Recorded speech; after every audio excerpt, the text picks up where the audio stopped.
Bonjour à toutes et à tous, vous êtes sur le podcast de Zélie où vous découvrez des conversations avec des femmes inspirées et inspirantes.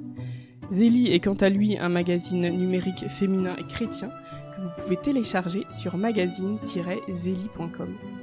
Dans le numéro de mai 2025, nous nous penchons sur le thème « Réfléchir par soi-même », un vaste chantier qui dure une vie. Nous avons interviewé Joëlla Mercier, professeure de philosophie, aussi creusé le sujet de la lecture comme tremplin de la réflexion.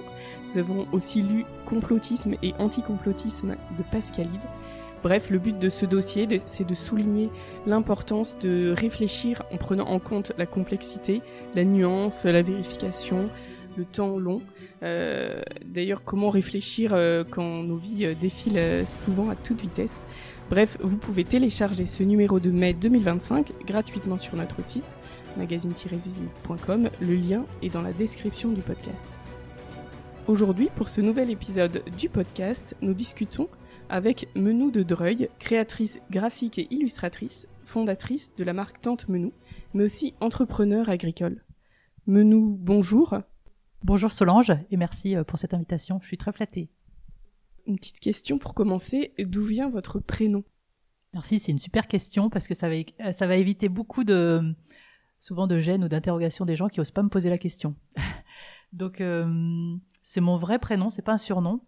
Ça vient en fait d'un petit village dans l'Allier qui s'appelle Saint-Menou et mes parents habitent juste à côté.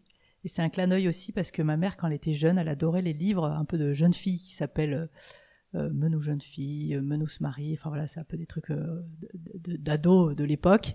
Et donc ça lui a fait un clin d'œil, elle s'est dit c'est marrant, j'aimais bien ces livres et il y a le village Saint-Menou. Donc voilà, donc c'est un saint irlandais qui a vécu dans l'Allier. Et donc ils ont féminisé parce que c'était donc un garçon, c'est M-E-N-O-U-X et eux ils l'ont écrit M-E-N-O-U-E. Voilà, donc j'ai la chance d'avoir vraiment un prénom unique.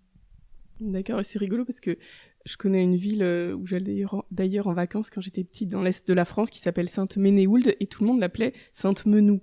Donc c'est amusant que ce soit aussi un surnom d'un autre prénom. Alors, quels étaient vos rêves de petite fille ? Alors j'avoue, vu que c'est un peu une question signature du podcast, j'ai écouté je savais pas, enfin ça m'est pas venu tout de suite à l'esprit, donc j'ai un peu écouté les réponses des autres. Mais j'ai gardé mon impression du début. Finalement, je me rends compte que quand j'étais petite, enfin, j'étais à la campagne, j'étais dans la nature, j'avais beaucoup d'idées, mais je dirais que c'était plus de la créativité des idées que des rêves. En fait, j'étais dans le moment présent, très heureuse, donc je me revois pas, en tout cas, penser au futur, quoi. C'était vraiment dans l'instant présent, plein d'imagination, la tête dans les nuages et tout ça. Mais bon, peut-être que je me rappelle pas, mais voilà, c'était comme ça. Vous êtes chrétienne, comment est-ce que vous avez rencontré le Christ ? Alors je dois dire que j'ai beaucoup de chance parce que en fait je suis née vraiment dans une famille où la foi est présente mais de manière très simple et très sincère et quelque part aussi de manière très concrète. Donc quelque part j'ai un bel exemple en fait d'amour finalement d'une foi où il y a beaucoup d'amour. Et des beaux exemples comme mes grands-parents qui priaient vraiment pour chacun de leurs petits-enfants, qui récitaient le chapelet tous les jours à la fin de leur vie, mais qui étaient vraiment intentionnés aussi, même si pour eux, chacun avait des vies peut-être qui leur correspondaient pas, mais ils accueillaient. Donc c'était très concret en fait. Donc quelque part, je pouvais sentir la foi autour de moi, où ce soit mes tantes, mais aussi mon père qui va à Lourdes, des choses comme ça. Donc bon, j'avais quand même des bons exemples. Et puis un jour, je pense vraiment où quand j'étais ado au guide, donc au scout, là je me suis dit en fait je vais pas aller que à la messe pour faire plaisir, que parce que c'est la tradition familiale et que je suis là. En fait c'est par moi-même. Je me rappelle très bien d'une veille de nuit, donc ça veut dire qu'on prie en pleine nuit comme ça à deux autour du feu avec toutes les étoiles. Et je me suis dit mais c'est magnifique. Enfin je sais pas comment dire. J'avais vraiment tout se mettait en ordre dans ma tête, tout cet amour et je me suis dit en fait maintenant je suis croyante par moi-même. Voilà. Donc puis ça m'a pas quittée. Alors pourquoi avoir choisi de devenir créatrice graphique et illustratrice ? Alors j'ai fait un petit chemin. Enfin quand même il y a eu un faux départ. J'adorais les maths, vraiment. Et en même temps, j'étais justement très créative, voilà, très fantaisiste, tout ça. Mais en fait, les maths, c'est très créatif. Mais j'ai fait une petite erreur de départ, malgré ce que m'avaient dit mes parents, qui m'avaient conseillé de faire une école d'art. Moi, je me suis dit, j'ai quand même un mélange des deux, c'est-à-dire les pieds sur terre, c'est le côté vraiment agricole, bon sens paysan, et en même temps complètement la tête dans les nuages, créative. Et je me suis dit, finalement, l'art, je le ferai en passion à côté. Mieux vaut quand même avoir de quoi vivre. Donc je me suis dit, je vais être expert comptable, comme ça, j'aurai de quoi vivre et je pourrai faire plein de peintures, plein de trucs.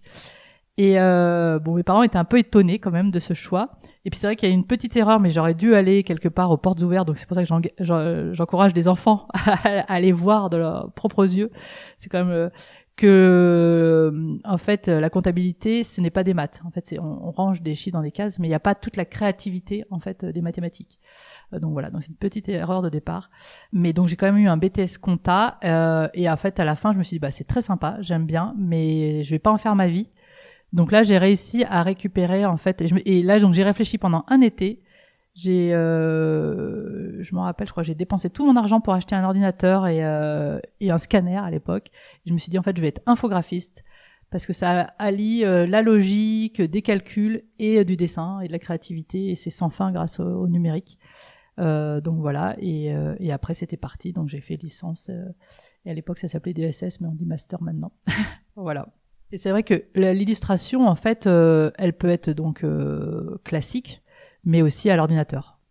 Quel cheminement vous a amené à lancer en 2010 Tante Menou, votre marque d'image chrétienne au style caractéristique? Alors je dirais que ça s'est fait en plusieurs étapes, en plusieurs petits cailloux sur ma route. La première, c'est vraiment une révélation que j'ai eue quand on est allé en voyage de noces et on est passé par Mexico.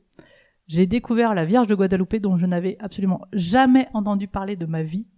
Et c'était même pas prévu d'ailleurs dans notre voyage. Je me suis dit mais si, on voit la Vierge partout ici, il faut y aller. Donc on est allé voir. Donc elle est imprimée sur le manteau. La Vierge s'est imprimée sur le manteau d'un Indien. Et ça m'a énormément marqué parce que je me suis dit, je connaissais des apparitions, mais je savais pas qu'elle s'était imprimée sur un manteau. Et je me suis dit, en fait, la Vierge, elle veut qu'on la représente, elle veut être proche de nous aussi, voilà. Et en fait, dans la ville, à Mexico, alors je suis pas retournée depuis, mais elle est absolument partout, et même dans des endroits improbables. Enfin, je veux dire, il y a sa petite effigie dans un taxi, après sur le bord d'une glace chez le coiffeur, dans un restaurant, et sous toutes ses formes. Ça fait un bien fou, en fait, je sais pas comment dire, elle est très proche, et ça m'a marqué parce que nous on avait, alors ça a un petit peu changé aujourd'hui, mais c'était donc en 2006, on avait quand même une foi plus cachée en France, plus réservée, ça restait quelque chose de très sérieux, alors que là j'ai trouvé que c'était tellement accessible, tellement présent, mais de manière simple. Donc voilà, donc ça c'était la première révélation que j'ai gardée un peu au fond de moi, mais qui m'a marquée. Et puis après, quand j'ai eu j'ai eu un premier enfant. Là, j'ai cherché des images de baptême. Et en fait, ça me correspondait pas tellement parce que c'était quasi les mêmes images qu'à notre époque. Il y avait rien qui correspondait à ce que j'avais envie d'offrir. Où je me disais, tiens, les gens, ils vont la prendre, mais ils vont pas la mettre chez eux. Ils vont pas la laisser. Ça va pas aller avec leur intérieur. Et du coup, ils vont la cacher dans un tiroir. Donc, je me suis dit, en fait, non, je vais faire mon image. Je me suis rappelé un peu de ce que j'avais vu au Mexique. En fait, voilà. Et donc j'ai dessiné cette image, et puis après je me suis dit en fait moi je sais faire, en fait, avec mon métier d'infographie, je sais faire les sites internet. C'était le début des sites e-commerce, et je me suis dit en fait il y a plein d'endroits où il n'y a pas de magasins religieux, enfin c'est facile à envoyer, donc voilà, je me lance. Et avant de m'en lancer, j'ai demandé à mes sœurs. C'était vraiment nouveau, pour l'époque, parce que voilà, de faire un truc catho, nouveau, en vente en ligne, on s'affichait pas trop, en fait. Ça a vraiment changé. Et donc j'ai quand même demandé à mes sœurs, et elles m'ont dit oui. Et puis il y en a une, elle m'a dit si tu veux, je fais une vente de copines qui te connaissent pas, donc comme ça on verra si ça plaît vraiment ou pas. Donc ça, c'était un bon test, et donc ça a plu, et c'était parti, quoi. Et sans trop réfléchir non plus.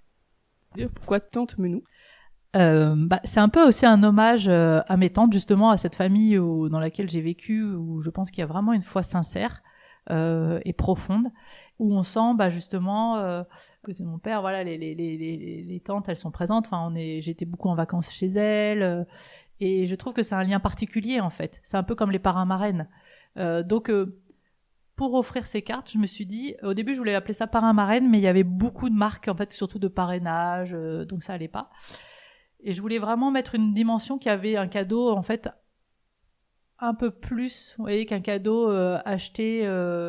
C'est un cadeau à faire avec amour, avec attention, quoi. Comme cette attention, forcément, vos neveux, vous les aimez, je sais pas, voilà. Enfin, vous les voyez évoluer, grandir, vous leur souhaitez le meilleur. Donc c'est ça, en fait, Tante Menou. Et puis c'est vrai que moi, je suis la dernière de 4 filles, j'étais la dernière mariée, donc j'étais très contente d'être la tante au début, cool, qui adore les petits. Quelles sont vos sources d'inspiration pour Tante Menou? Et est-ce que vous pouvez nous donner des exemples de réalisation? En fait, je vais repartir du début. C'est vrai, je me disais vraiment, en fait, les gens, il y avait un autre constat que j'avais fait, c'est que les gens, ils baptisaient encore leur enfant, mais après, ils faisaient plus rien, et du coup, il y avait rien dans la chambre d'un enfant qui restait, en fait, religieux. Et je me suis dit, pour ça, il faut que les gens trouvent beau, en fait. Enfin, faut que ça aille avec leur intérieur, faut qu'ils aient envie de le mettre. Donc, je suis partie finalement de me dire, faut que ça aille dans le quotidien aujourd'hui. Et c'est vrai que les belles icônes, parfois ça fait peur. Bon, c'était plus d'actualité. En fait, je voulais vraiment être un premier pas pour que l'enfant ait un ange gardien à côté de lui, et la Vierge Marie, que ça soit sympa, et que les parents n'aient pas peur de le mettre dans leur, enfin, voilà, pour les familles un peu plus éloignées, quoi. Mais même pour les familles qui sont croyantes, qu'on soit content d'avoir cette image, en fait, qu'on la trouve belle, qu'on la trouve accessible. Donc, on va dire l'inspiration, c'est de vraiment la mode du moment, le quotidien, et d'essayer de trouver, de faire une version accessible, jolie, voilà, d'image religieuse. Donc c'est souvent, en fait, tout, et ça va beaucoup avec l'ambiance actuelle, quoi, les modes du moment, ce qu'il y a. Je m'inspire de ce qui se fait aujourd'hui, ce que les gens aiment aujourd'hui, ce que j'aimerais moi avoir chez moi, voilà.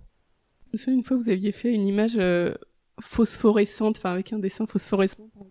Oui, ça j'ai adoré. Elle est très rare maintenant parce qu'elle était vraiment en tirage limité. Je crois qu'il m'en reste qu'une pour moi, mais je l'adore. Je trouvais ça super, en fait, quand on est enfant, d'avoir la Vierge. Voilà. J'aime aussi. Ce que j'aime, c'est rajouter le côté moderne, en fait, dans la foi. Finalement, l'art chrétien, il a évolué tout le temps. Et c'est à nous aussi de le faire évoluer, notre époque. Donc c'est voilà, l'inspiration dans le quotidien et dans tout ce qui peut se faire de bien aussi aujourd'hui, dans les possibilités d'impression et tout ça, quoi. C'est vrai que oui, j'ai l'impression que le côté ludique aussi semble important pour vous. J'ai vu par exemple une cloche de Pâques en 700 points à relier. Donc c'est quand même assez rigolo. Enfin voilà, j'ai l'impression que vous n'avez pas de limite, quoi. Oui. Ça, c'est hyper important pour moi. J'aime bien le jeu. J'aime bien le jeu parce que c'est un moment joyeux, c'est un moment qu'on partage et c'est accessible à tous. Et la foi, ce que j'aime dans la foi, c'est notamment à Lourdes quand on voit Bernadette là, qui sait pas lire écrire, et finalement la Vierge est apparue et elle va comprendre tout le message. Et ça étonne. J'adore le fait que ça soit accessible à tous. Donc ça c'est vraiment quelque chose qui n'est pas compliqué, en fait. Et d'ailleurs, même Jésus, je trouve qu'il le dit souvent. Enfin, voilà. Donc ça, c'est vraiment quelque chose que j'aime, enfin, que je trouve super. Et après aussi, nous, à notre époque, c'était encore très sérieux, la foi. Et je me dis, oui, il faut que ça soit profond. Enfin, le jeu, ça peut être quand même profond, mais très joyeux aussi. Enfin, ça manquait un peu de joie, en fait. Et donc, et de fun. Et je me suis dit, pour aider les familles, il faut que, si on présente un truc, on peut présenter un truc profond, mais sous une forme un peu sympa, en fait. Ce qui se faisait moins avant. Maintenant, je trouve qu'on peut plus le faire. Enfin, moi, c'était mon parti pris. Et c'est ce qui arrive dans le jeu. Enfin, je trouve que le jeu en famille, c'est vraiment des bons moments où on est soi-même, où on est heureux d'être avec les autres. Donc voilà. Donc c'est pour ça que c'est souvent ludique. Il y a tout le temps aussi un peu d'humour dans mes propositions. Aussi, vous aimez réaliser des supports graphiques pour les enfants, mais aussi pour un peu différents publics. Par exemple, pour le carême ou l'Avent, il y a pour les ados, pour les couples, pour tel ou tel type de personnes. Alors, je pense par exemple aux couples. Enfin, pourquoi vous vous adressez un peu à tous ces publics? En fait, je me rends compte que finalement, la foi, alors moi, c'est mon exemple, elle est passée beaucoup, en fait, par la famille. Je crois que c'est souvent, on le dit, que c'est pour ça aussi qu'il faut protéger les familles et tout ça, parce que c'est aussi un lieu où on peut découvrir l'amour et le partage, le pardon. Enfin, c'est un peu le premier lieu. Et c'est pas facile pour les mamans qui ont 1000 choses à faire de aussi faire passer ça. Enfin, même si c'est un peu la première chose à faire passer. Donc moi, c'était vraiment des supports. Le but, c'est d'aider les familles, parce que c'est ce que je recherchais aussi. Hein. Finalement, je dis tout le temps, mais je suis ma première cliente. C'est d'aider les familles à partager cette foi de manière finalement très simple et très accessible. Donc c'est pour ça. Et après, je me suis rendu compte, il y a soit des choses qu'on peut faire en famille, et puis quand la famille évolue, voilà, les ados, on les a moins avec nous, les étudiants, ils sont quand même carrément plus là. Donc je me suis dit, tiens, on peut même faire des choses spécialement pour eux, notamment pour les ados. Eux, ils aiment qu'on pense à eux en particulier, quoi. Il faut leur, voilà, ils ont envie de se décoller du reste du groupe. Donc c'est pour ça que j'ai fait ça. Alors qu'en fait, les plus petits, eux, ils aiment être dans le groupe, qu'on soit dans la. Donc voilà, c'est pour ça les différentes propositions. Et puis le couple, on sait qu'aujourd'hui, on doit en prendre soin, même si on a un conjoint qui est croyant, c'est pas si facile que ça en fait. D'en parler, c'est pas si facile que ça de s'accorder des moments. Donc je me suis dit, ça peut être une petite aide, c'est aussi sympa. Et puis après, c'est vrai que j'ai fait les grands-parents. Je me suis dit, eux, ils ont un rôle à jouer aujourd'hui. Les familles, elles peinent. Parfois, elles sont pas dans la même ville, elles peuvent pas les aider et tout ça. Par contre, elles peuvent, ou elles ont plus la force, elles sont plus en forme, ou je ne sais quoi. En fait, elles peuvent prier. Elles ont un rôle aussi. En fait, je voulais secouer un peu les grands-parents en leur disant bougez-vous. En fait, vous pouvez pas vous plaindre du monde si vous priez pas pour vos petits-enfants ou des choses comme ça. Donc voilà, j'essaye finalement de me dire que chacun a un message à recevoir, et puis j'essaye de m'adapter, parler le mieux possible, quoi. Et est-ce que vous vous adressez aussi aux célibataires ? Oui, j'avais prévu. C'est un sujet délicat. Enfin, moi, j'y pense souvent. C'est pas un sujet facile parce que il y a différents types de célibat en fait, mais on a quand même justement pour Noël on avait pensé justement, enfin avec une amie, à faire un calendrier de l'Avent pour les célibataires, en leur disant que voilà, elles avaient une place, qu'elles étaient pas oubliées, qu'elles étaient aimées. Donc ça c'était bien, c'était un cadeau qui était sympa à offrir, et aussi pour les amis en fait. Enfin bon, c'est pas les célibataires, mais c'était un cadeau pour les copines en fait. Pour dire parfois on voit qu'une copine va pas bien, si son langage de l'amour c'est une petite attention, ça sera facile à faire et ça pourra vraiment apporter quelque chose, quoi.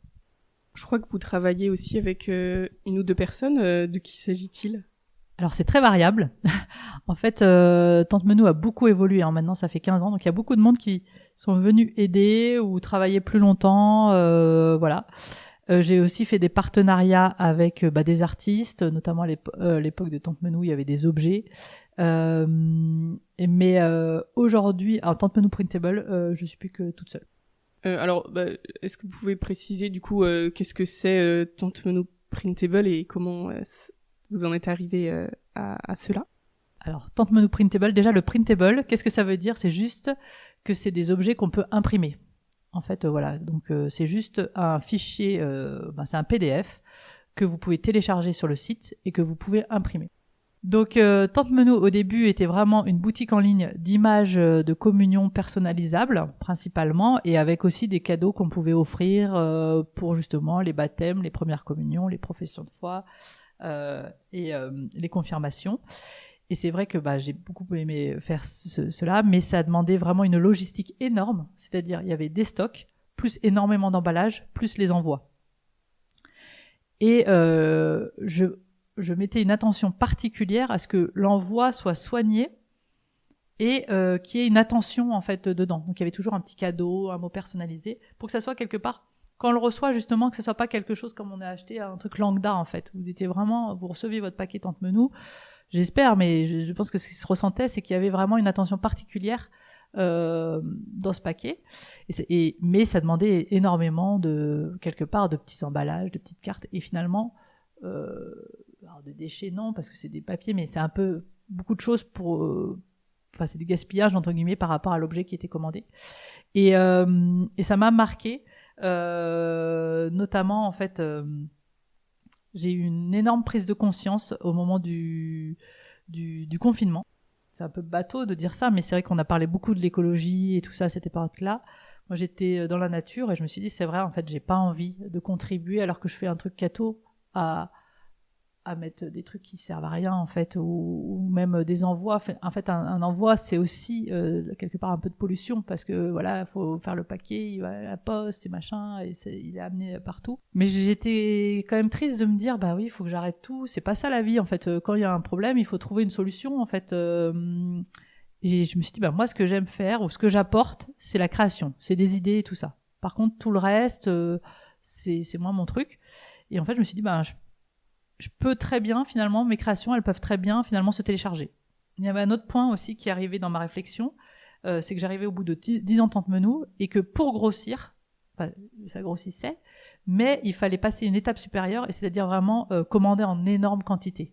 Il fallait passer le plafond de verre. Et quand vous commandez en énorme quantité, évidemment, ça réduit vos coûts, mais aussi, vous devez faire de la pub énormément parce qu'il faut pas garder vos stocks. Et là, je me suis dit, ah non, j'ai pas envie de forcer les gens finalement à acheter mes trucs.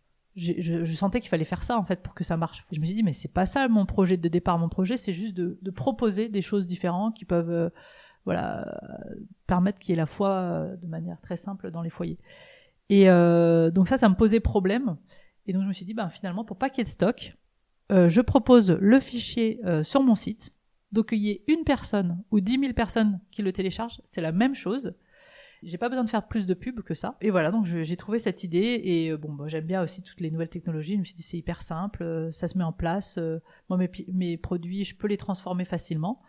Donc c'est parti comme ça et je me suis dit ça me va bien en fait. Je suis plus en accord avec moi-même et voilà et je peux faire plus de création sans que ça pose de problème au niveau écologique. D'accord. Et du coup les gens sont réceptifs à ça parce que quand on imprime chez soi une image, c'est pas forcément une aussi bonne qualité que chez un imprimeur. Oui, c'est vrai. Mes clients m'ont vachement suivi, mais finalement pas pour les cartes, qui étaient avant mon produit numéro 1. Parce que ça, les cartes, je me rends compte, alors pourtant elles sont disponibles là. Mais je me rends compte que les gens sont quand même attachés effectivement à... Oui, on s'imagine qu'il y a une qualité supérieure d'impression, c'est vrai, mais en vrai on peut y arriver chez le reprographe, chez le Copytop du coin ou... Moi, je sais que si vous avez une imprimante qui est bien et que vous prenez le papier canson qu'on demande à acheter en 6e et qui est jamais utilisé de l'année, ça marche bien. Donc, mais bon, ça, je comprends que les gens ne sont pas passés à ça. Il y a un attachement quand même à plus on va dire la carte de magasin. Par contre, pour tout ce qui est calendrier de carême ou tout ce qui est calendrier de l'Avent, là, par contre, ça fonctionne très très bien parce que et je suis contente. Donc finalement, mon offre évolue plus vers là. Parce que là, en fait, vous avez un produit de consommation que vous allez jeter, en fait. Et qui a un produit qui est pour le moment. Donc, c'est parfait, en fait. Au lieu d'avoir acheté un truc qui est fait en Chine, ou je sais pas quoi, et que de toutes les manières, vous allez jeter, autant l'imprimer chez vous, et puis après, ça n'a été qu'une simple feuille de papier, en fait. Donc ça fonctionne bien, ça répond bien à la demande. C'est simple aussi à avoir.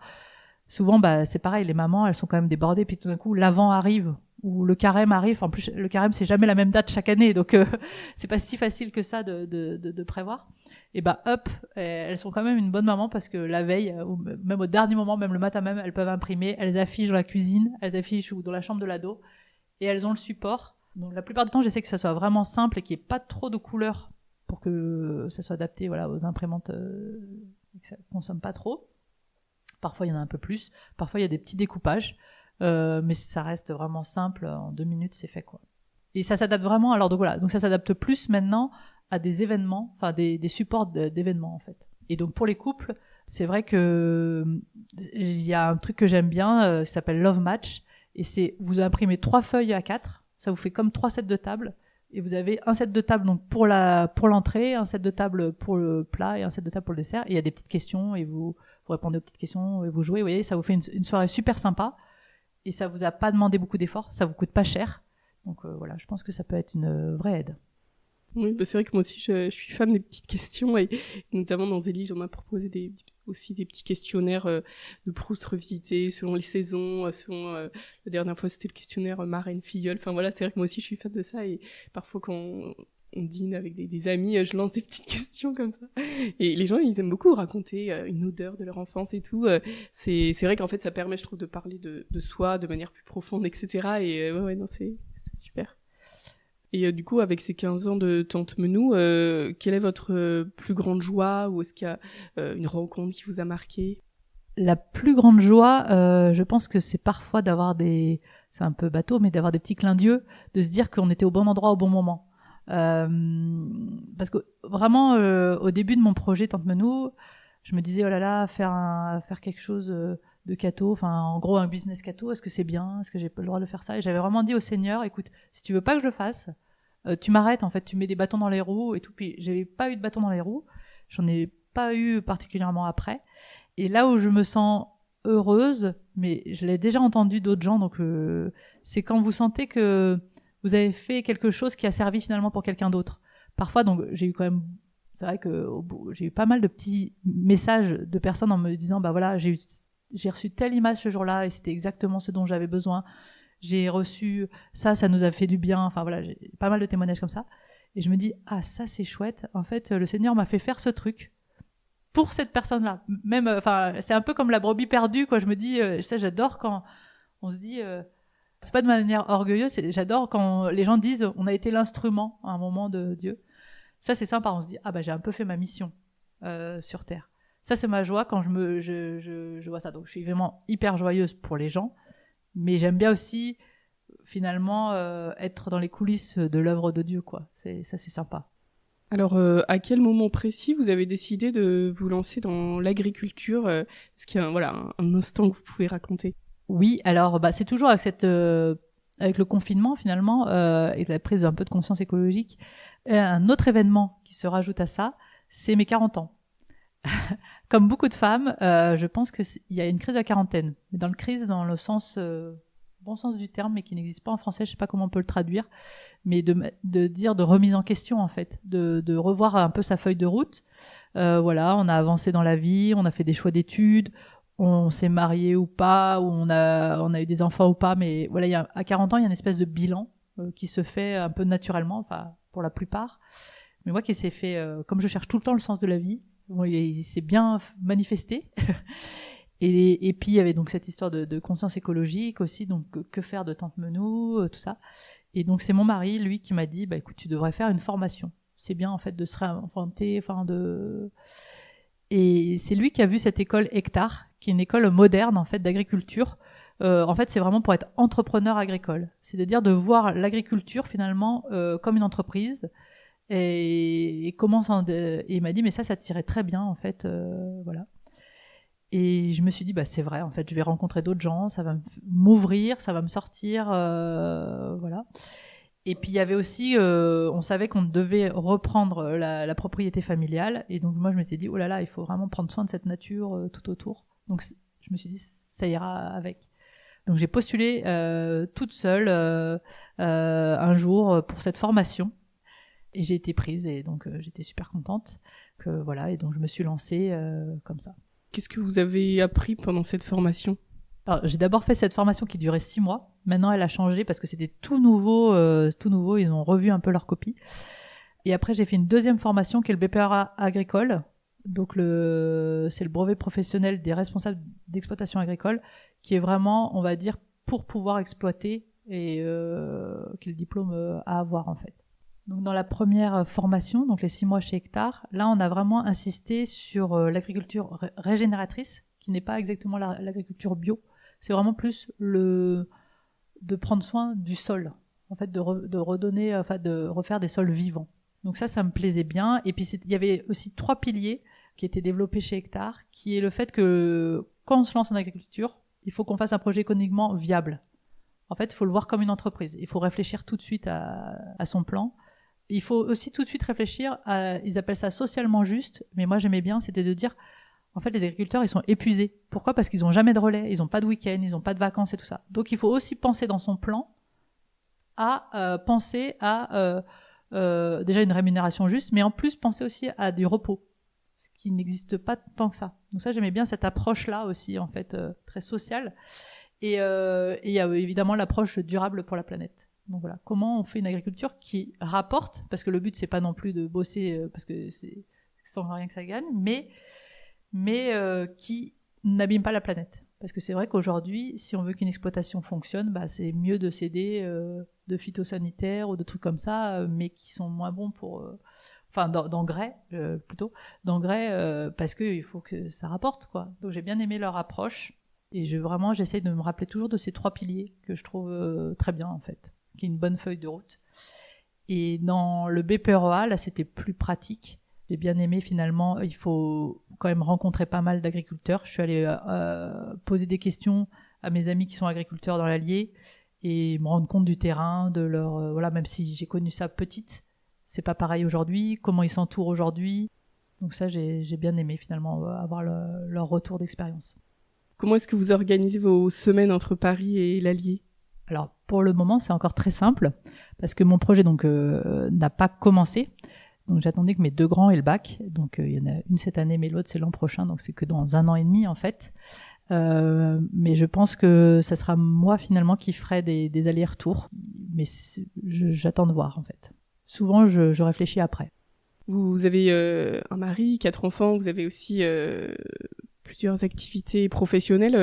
Est-ce que vous avez un peu des astuces pour articuler tout ça, même si c'est pas une question d'astuces, mais quand même, est-ce qu'il y a des choses que vous pouvez dire qui pourraient inspirer d'autres ? Oui. Non, oui, ce sera pas trop des astuces, c'est plutôt comment je m'en sors. Enfin, on va dire, au fur et à mesure des années, je me suis un petit peu améliorée. Enfin, j'ai l'impression. Quand j'ai parlé de cette question à mon mari, il m'a dit, mais dis que t'as un mari qui t'aide beaucoup. Donc, c'est vrai, il m'aide beaucoup parce que il fait les menus de la semaine. Donc ça, c'est super pratique. Et les courses, donc comme ça, en fait, les enfants, si jamais je suis pas là un soir, ou j'arrive trop tard, je suis tout le temps là, mais en gros, si j'arrive trop tard, ils savent exactement ce qu'il faut faire pour le dîner. Donc ça, en fait, ça enlève quand même un poids quelque part parce qu'à Paris, on peut très facilement, je sais pas, être en retard parce qu'on est bloqué dans le métro, des choses comme ça. Mais donc ça va pas bloquer tout le monde. Donc c'est aussi le côté un peu rural, c'est de manger à des heures fixes, quoi. C'est-à-dire que ça c'est un peu hérité aussi de mes parents, mais à 19h comme ça, tout le monde sait à quelle heure on se retrouve. Voilà, j'ai pas besoin de le redire, il y a pas besoin d'attente. Il y a aussi d'autonomiser les enfants au maximum, que si jamais je sais pas, je suis pas là, donc ils peuvent préparer le dîner, et je leur ai affiché chacun dans la cuisine, là il y a les programmes de chacun, plus il y a une feuille en printable du mois, en fait, et tous les événements du mois, qui est là, qui est pas là, enfin, ou les grands événements aussi, à scout, pas scout, ou des trucs comme ça. Donc pareil, ils sont autonomes, ils ont pas besoin de me demander pour savoir ce qui se passe. Ça, j'aime bien, ça marche bien. Il me semble que vous avez le souhait de faire passer l'exploitation d'une agriculture conventionnelle en bio, ou peut-être régénérative, je sais pas. Quels sont un peu les avantages et les inconvénients de cette démarche selon vous ? Alors là, c'est une question qui est pas facile, hein, parce que en fait, évidemment, le bio c'est bien, mais ça rapporte pas et c'est compliqué parce que en fait, les exploitations ne sont plus aidées aujourd'hui parce que les gens achètent moins bio. Par contre, les gens aiment bien le local, donc ça c'est bien. Et moi, alors, je suis plus partie pour l'agriculture régénératrice, mais je ferai du mieux que je peux, entre guillemets, parce que j'aime bien, en fait, redonner... en fait, c'est l'écosystème de la nature. Finalement, on est allé un peu trop loin dans l'agriculture intensive, parce qu'il fallait nourrir après la guerre, en fait. Donc, on a optimisé, et on s'est rendu compte qu'en optimisant, donc ça nourrissait les gens, donc ça, c'était bien, mais par contre, ça abîmait les sols. Et ça abîmait, on enlevait les haies. Et en fait, les haies, ça a une utilité. Et donc, je suis plus pour repartir, en fait, dans un écosystème sain. Dans la mesure du possible, en fait. Parce qu'évidemment, il faut quand même faire des choses pratiques. Voilà, faut pas revenir complètement. Le but, c'est quand même aussi de créer, justement, des ressources. Donc, des denrées. Donc voilà, donc là aujourd'hui, donc c'est dans l'Allier, c'est un paysage de bocage. Un bocage, ça veut dire vraiment qu'il y a des petites haies en fait autour des prés ou autour des champs. Il a été assez préservé, mais il y a quelques endroits qui ont été enlevés. Et donc là, moi, j'essaie vraiment de refaire ça parce que en fait, une haie, on dit que c'est un chemin vert pour les animaux. Donc vous allez avoir des abeilles, vous allez avoir des oiseaux, des arbres. Tout ça vont se nourrir et apporter en fait, et aussi protéger les cultures en fait. Avoir des oiseaux, ça va vous enlever, je sais pas quel, nuisible. Enfin, il y a tout un écosystème qui se met en place. avoir des arbres dans les prés, ça fait de l'ombre pour les animaux. Je vais aller dans ce sens-là, dans la mesure du possible. Est-ce que vous préférez vivre en ville ou en milieu rural? Parce que j'ai l'impression que c'est un peu le grand écart entre Paris, où vous habitez, d'ailleurs on voit la Tour Eiffel par la fenêtre, et l'Allier, qui est quand même un rythme complètement différent. Est-ce que c'est pas un grand écart? C'est un énorme écart. Mais c'est exactement le même écart que dans mes deux métiers.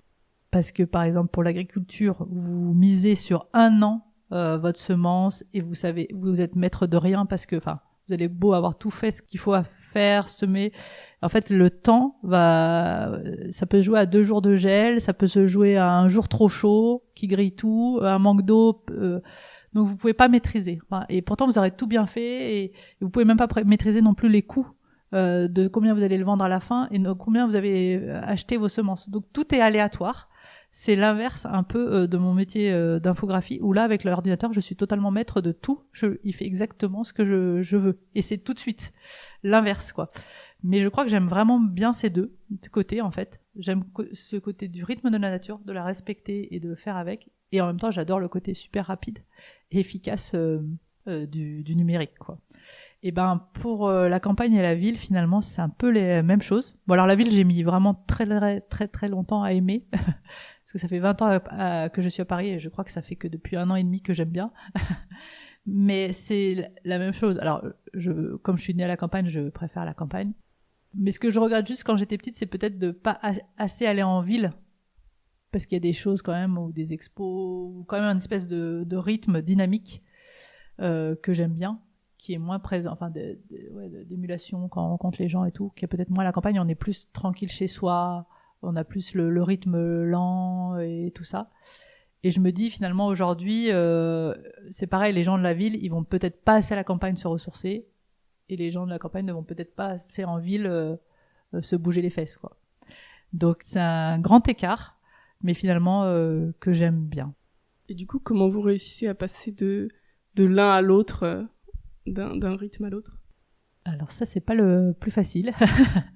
Non, mais ça se fait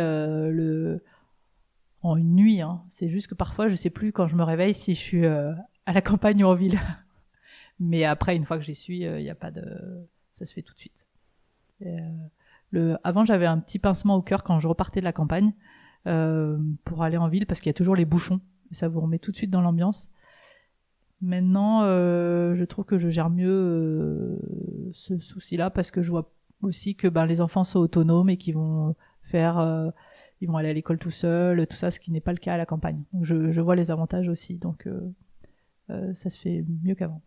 Oui, c'est vrai que c'est amusant parce que le prochain numéro de Zélie, donc en juin, ça portera sur le temps cyclique, justement, parce que je trouve que le temps cyclique, il est dans la nature, comme vous venez de le montrer, mais effectivement, quand on est en ville ou quand on est dans une société où il y a des échéances, où il y a un temps plutôt linéaire, on peut avoir du mal à vivre les deux. Enfin, moi, c'était un thème qui m'était apparu quand j'ai eu mon 3e enfant, où avec un enfant, on est dans un temps cyclique au début, entre les biberons, etc.